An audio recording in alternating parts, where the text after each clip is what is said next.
काय आहेत आपल्या?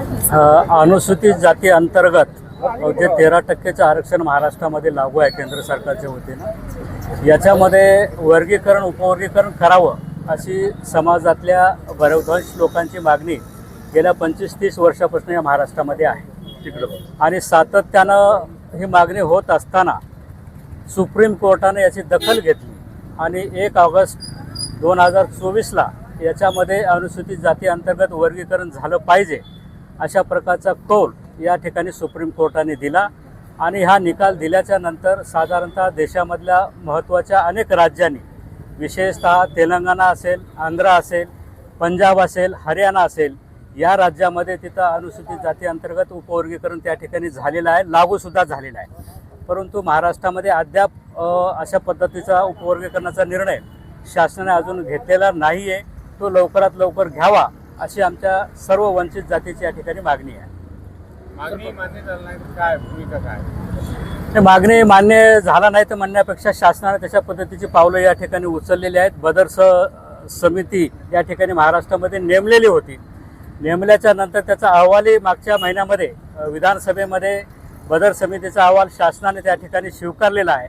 हा स्वीकारलेल्या अहवालाचा अभ्यास तातडीनं उपसमिती त्या ठिकाणी नेमून या ठिकाणी लवकरात लवकर वर्गीकरण लागू करावं अशा पद्धतीची मागणी आमची आहे. पुढचा निर्णय काय असेल? सरकारला या बाबतीमध्ये निर्णय घ्यावाच लागेल. संबंध महाराष्ट्रामध्ये अनुसूचित जाती अंतर्गत 58 जातींचा या ठिकाणी फार मोठा रोष या ठिकाणी समाजाचा आहे आणि वेगवेगळ्या माध्यमातून आंदोलनं महाराष्ट्रामध्ये या ठिकाणी होत आहेत.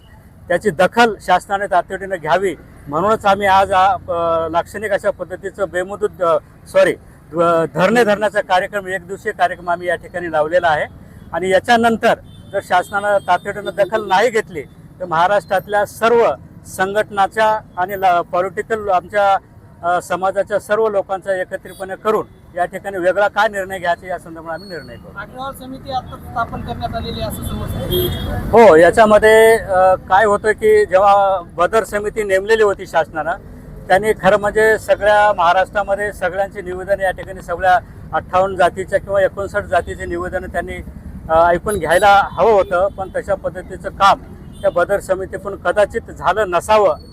या अनुषंगानं या 1 महिन्याच्या कालावधीतून या ठिकाणी राजेश अग्रवाल या एक समितीची रचना या ठिकाणी शासनाने केलेली आहे आणि या समितीला त्यांनी 1 महिन्याची मुदत या ठिकाणी दिलेली आहे.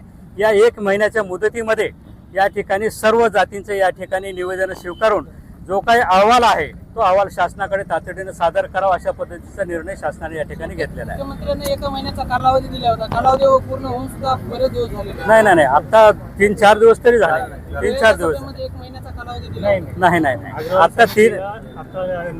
आता निर्माण झाले 3 दिवस झाले त्याला महिना आहे आणि त्यामुळे 1 महिना त्या ठिकाणी आहे आणि